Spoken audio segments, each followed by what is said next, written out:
오늘은 탕자의 비유 말씀을 통해서 주시는 영적인 교훈과 제2의 탕자인 맏아들을 통해서 우리에게 교훈을 주고 있는 말씀, 이 말씀에 은혜를 받는 시간이 되어지기를 바랍니다. 제일 먼저 탕자의 비유를 통해서 주는 교훈이 무엇일까요? 탕자의 비유를 보면 배신하고 떠난 것은 아들이지만 아버지는 절대로 잊어버리거나 변하지 않았다는 사실입니다. 타락과 회복의 단계를 깨우쳐 주고 있는 메시지죠. 탕자가 타락하게 된 단계가 있어요. 우리가 믿음 생활하면서 또 아버지를 아버지로 믿으면서 타락하게 되는 단계가 있단 말이에요. 누가복음 15장 12절에 보면 그 둘째가 아버지에게 말하되 아버지여 재산 중에 내게 돌아올 분깃을 내게 주시오 달라고 했어요. 세상으로 눈을 돌리는 단계가 있죠. 뿐만 아니라 누가복음 15장 13절에 보면 정욕을 쫓아 사는 단계, 허랑방탕하지요. 아버지 곁에서 떠나는 단계지요. 또 방탕한 생활하는 단계지요. 그런데 누가복음 15장 14절에 보면 그 결과가 뭐요? 빈곤하고 비참하게 사는 단계가 오는 거예요. 다 재산을 탕진하고 그 나라에 흉년이 들어 그가 비로소 궁핍한지라. 아버지 곁을 떠나면 멀리 가면 행복하고 부자가 될 수 있고 호강하고 엔조이 생활이 평생 있을 것 같았지만 그게 순간이라는 거죠. 하루아침에 다 망해버렸어요.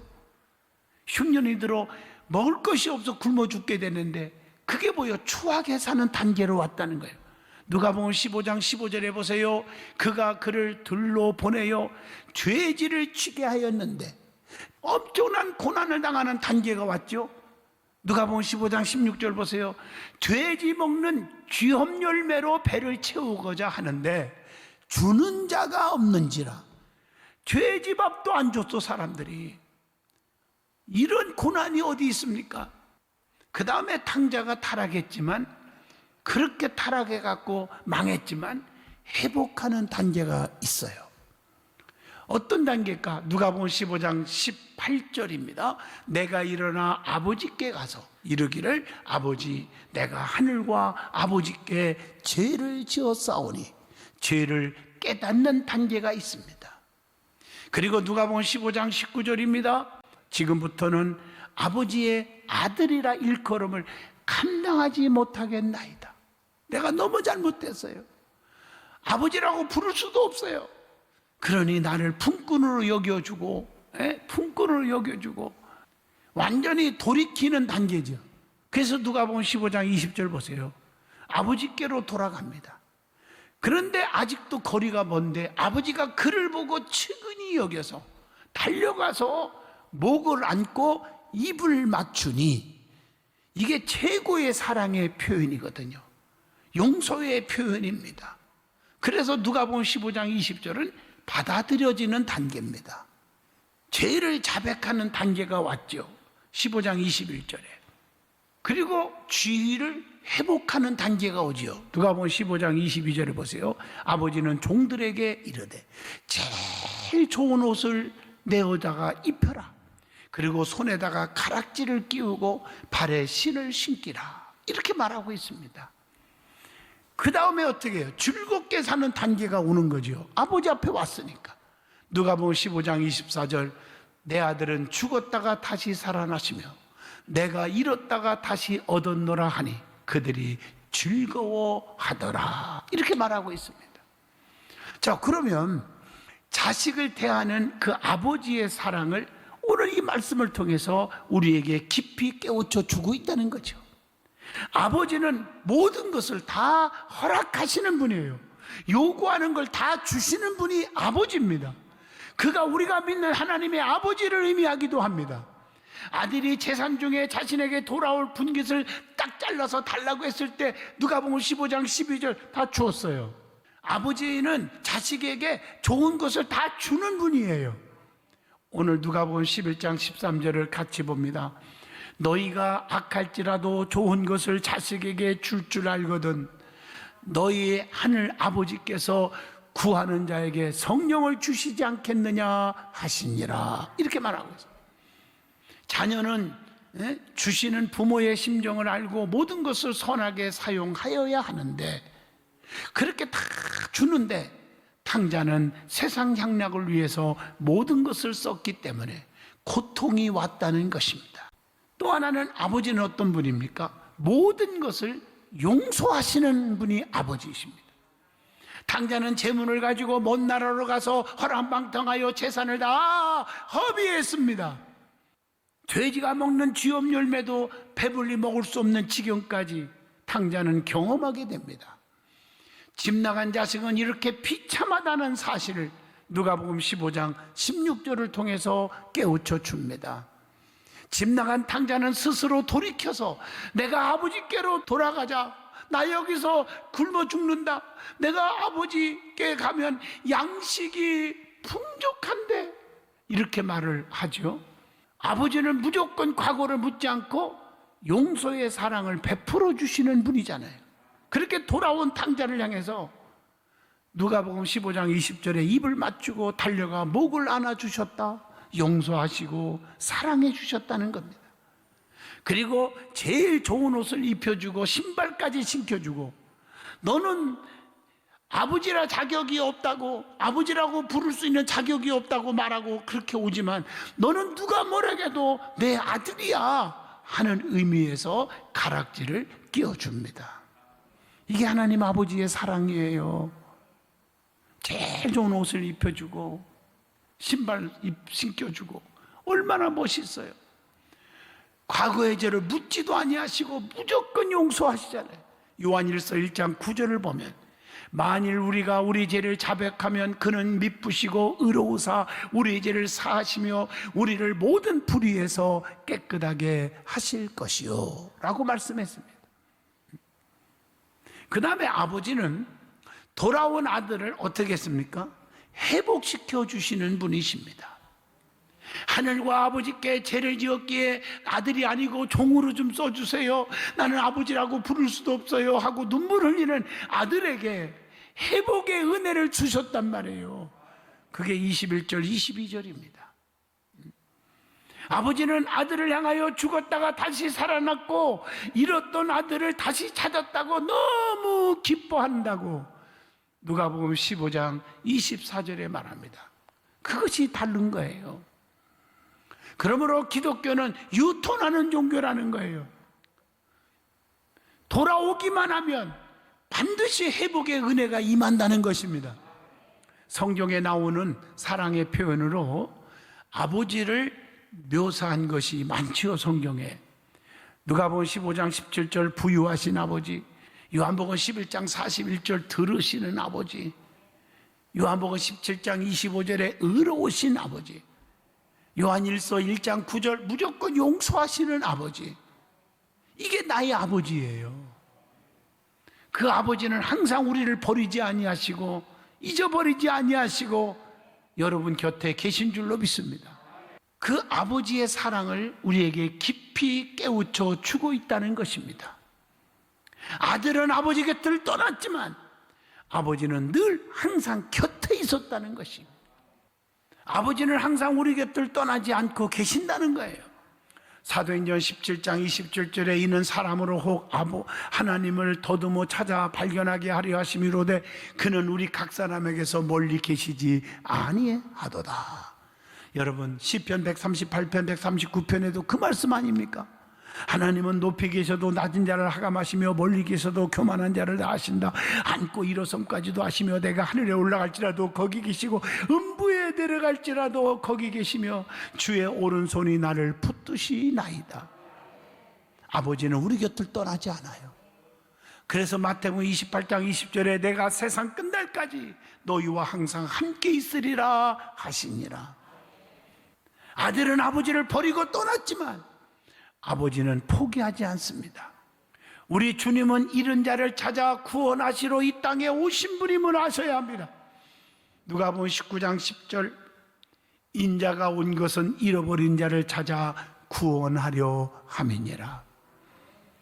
우리가 하나님을 사랑한 것이 아니요 하나님이 우리를 사랑하신 것이라고 요한일서 4장 10절에 말씀합니다. 아들의 관심은 뭐였습니까? 먹는 거, 육신적인 거, 양식이지만 아버지의 관심은 아니에요. 아들이에요. 생명이에요. 보세요. 누가복음 15장 17절 보면 스스로 돌이켜 이르되 내 아버지에게는 양식이 풍족한 품꾼들이 얼마나 또 많은가? 그런데 나는 여기서 굶어 죽는구나 이렇게 말하고 있거든요. 양식이에요. 그러나 아버지의 관심은 아들입니다. 생명입니다. 이걸 아셔야 돼요. 여러분, 천하를 얻고도 자기 생명 잊어버리면 무엇이 유익하겠는가? 여러분, 재물을 쌓아놓고 권세와 명예를 짊어지고 산다 할지라도 죽어버리면 끝나는 거 아닙니까? 저는 죄송한 말씀이지만 지난 주간 수요일날 낮예배 설교를 끝나고 갑자기 통증이 막 오는 거예요. 아주 죽을 정도로 오는 거예요. 아, 이러다 죽나? 그래서 막 얼른 보건병원에 응급실로 갔더니 혈압을 재보니까 내가 고혈압이 아니거든요. 근데 어떤 스트레스 받은 것 같지도 않은데 200이 올라가는 거예요. 누가 그러대요? 210까지 올라가면 터져서 그냥 그대로 뇌출혈로 죽는다고. 아이고, 빨리 가기를 다행이지. 죽었으면 어떡할 뻔했어요? 근데 막 아무리 주사를 놓고 약을 먹어도 이게 가라앉지를 않고 막 고통이 너무 심해가지고 이대로 죽는가 보다. 그래서 밤새도 하루 종일 응급실에서 있었어요. 계속 막 10분 간격으로 재보고 막 30분 간격으로 재보고 막 검사하고 밤새도록 아침까지 했어요. 9시까지. 그래도 안 돼가지고 입원을 했어요. 그래서 하루 또 더 입원했어요. 근데 며칠 더 했으면 좋겠는데 사명이 무엇인지를 여기서 깨달았어요. 제가 성도들에게 약속했잖아요. 오늘 주일이죠. 주일부터는 오후 2시 예배 눕기서를 강의합니다. 그리고 금요철야, 어제 그저께죠. 금요철야 전하는 사사기 마지막 장을 마치겠습니다. 약속을 했잖아요. 그런데 내가 금요일 날 또 안 나오고 퇴원해버리면 어떡할 거예요? 사명이 무섭더라고요. 근데 솔직히 제가 뭐 빠뜨리지 않고 3부 때 얘기하는 이유는 거기서요, 제가 종이하고 메모지하고 볼펜을 달라고 간호사를 불러가지고 유언장을 쓸렀었어요. 갑자기 죽으면 할 얘기가 없잖아요. 그래서 큰아들아, 작은아들아, 또 며느리들 딱 또 전화를 했더니 막 애들이 막 울어요. 막 며느리까지 울어요. 그래서 야, 며느리도 자식이다. 내 딸이야. 아들은 아들이고. 이렇게 생각을 하면서 어떻게 할 거예요? 교회는 어떻게 움직여야 됐으면 좋겠고, 연수원은 어떻게 해야 성도들을 하고, 이런 얘기를 또 사모한테 써야 되잖아요. 그 죽음이 뭔지를 깨달았어요. 이들이 가는 것 같더라고요, 진짜. 기도를 아주 열심히 했죠. 그러면서도 조금 괜찮아지길래 퇴원을 해버렸어요. 만류에도 불구하고 퇴원을 했더니 좀 괜찮이 많이 좋아졌습니다. 그래서 성도들이 울먹이면서 문자를 보내고 막 그러면서 야, 이런 성도들 때문에 내가 힘을 얻겠구나, 이런 생각을 해봅니다. 그러면서 아파봐야 아픈 사람의 심정을 알겠구나, 가난해봐야 가난한 사람의 심정을 알겠구나, 그걸 제가 깨달았어요. 여러분들이 수많은 분들이 막 기도해달라고 하고 전화로 기도 부탁하고 막 문자 오고 그럴 때 기도를 많이 간절히 했지만 어떤 때는 바쁘면 그냥 간절히 더 기도해야 되는데 그냥 형식적으로 기도할 때가 솔직히 있었잖아요. 아버지 용서해 주세요, 잘못했습니다, 회개했다니까요. 그러면서 사랑의 목사라고 하면서 나를 미워하는 사람이 혹시 생기면 저게 나를 미워해, 나도 법을 좀 공부했으니까 3대 5대째 다 들춰내갖고 나도 한번 싸워봐. 제가 철저하게 회개했습니다. 하나님, 이 목사 자격도 없는 놈입니다. 아버지, 잘못했습니다. 사랑의 목사가 되겠습니다. 기도를 엄청 했다니까요. 그때 하나님이 나를 이렇게 살려주셨어요. 여러분, 사람에게는 어떤 일이 언제 어떻게 닥쳐올지 아무도 모르는 거예요. 지난주에 설교했잖아. 인간은 3가지 비밀이 있다. 환난의 비밀, 죽음의 비밀, 세상 종말, 예수님의 심판의 비밀이 있다고. 그러므로 정신을 차리고 깨어 기도해야 되겠다 하는 생각을 해봅니다. 자, 오늘 이 말씀을 보면서 아버지는 변하지 않는 사랑을 하신다는 거. 나는 변할 때가 있어. 나는 실수할 때가 있어. 그러나 아버지는 실수가 없어. 아버지는 변하지 않는 사랑을 우리에게 주신다는 거. 그래서 자녀께나 그 주님께 감사하고 살아야 될 줄로 믿습니다. 오늘 여기 말씀 보면 누가복음 15장 24절에 다시 찾은 기쁨을 아버지는 보여주고 있습니다.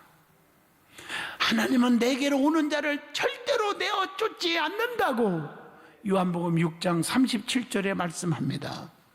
세월은 흘러도 절대로 변하지 않는 것이 있어요. 로마서 8장 16절 관계는 변하지 않아요. 베드로후서 3장 9절 약속은 변하지 않아요.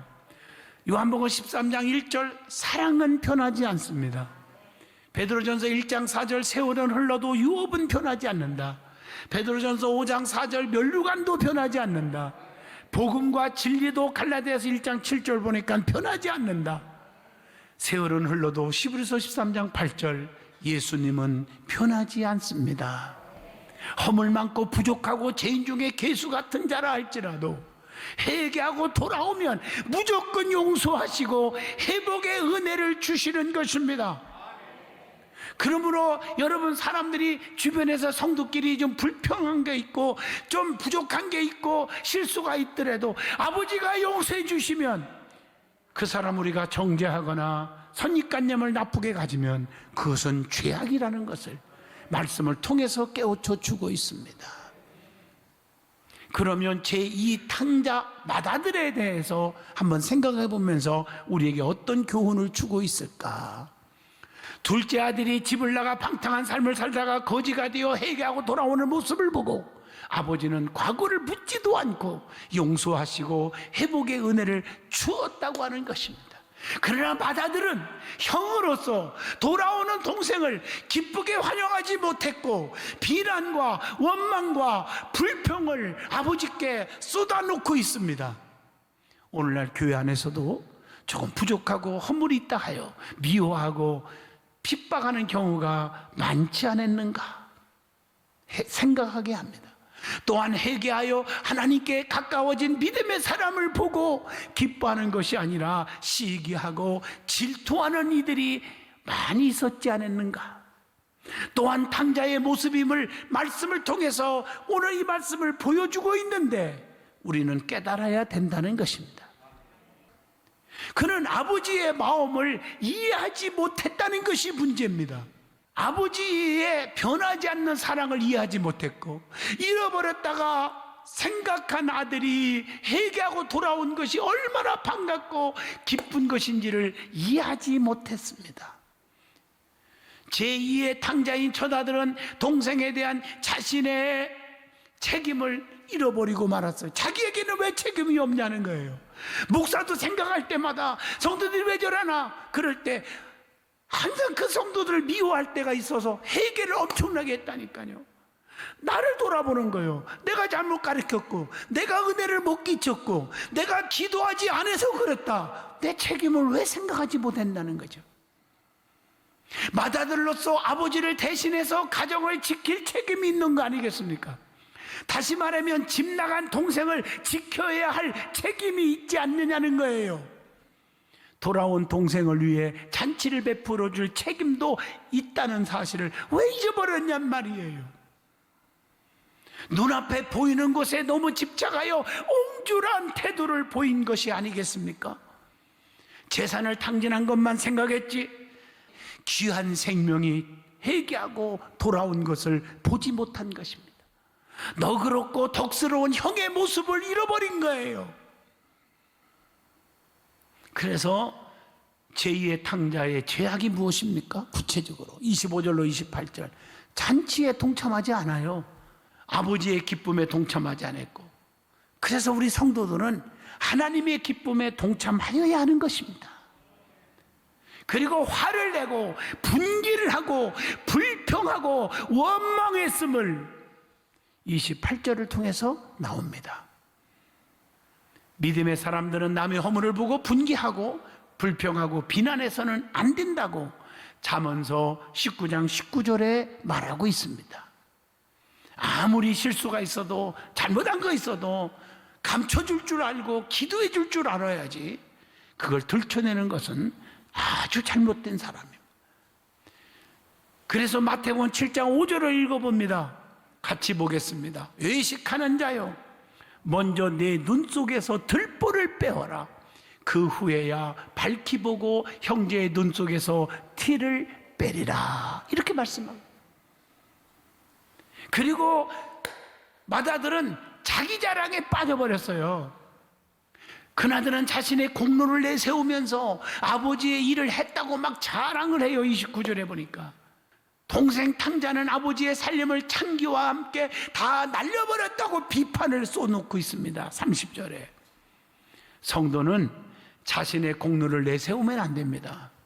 그런 자는 한결같이 시기 질투가 많아지게 돼요. 그리고 남을 비판하는 엄청난 죄를 짓고 마는 것입니다. 결론적으로 말합니다. 사람은 누구나 다 죄인들입니다. 로마서 3장 10절 의인은 없나니 단 하나도 없다고 했습니다. 누구든지 남을 정죄하거나 비판할 자격이 저나 여러분 아무도 없다는 사실을 기억하셔야 합니다. 하나님은 죄인이 돌아오는 것을 제일 기뻐하십니다. 그렇기 때문에 곁길로 간 자들을 돌아오게 해야 합니다. 그것이 아버지가 기뻐하는 일인 줄로 믿습니다. 아버지는 불평하는 죄 이 탕자 맏아들에게 이렇게 말합니다. 본문 31절로 32절. 너는 항상 나와 함께 있으니 내 것이 다 내 것이로되 동생은 죽었다 살아났고 잃어버렸다가 얻었으니 얼마나 즐겁고 기뻐하는 것이 마땅하지 아니하냐. 그 마땅한 것이다. 이렇게 말씀하고 있어요. 이것이 진정한 아버지의 뜨거운 사랑입니다. 사랑하는 성도 여러분, 제2의 탕자와 같은 자가 되지 말고 마음을 넓히십시오. 아버지의 사랑을 품고 사는 저와 여러분이 되기를 축복합니다.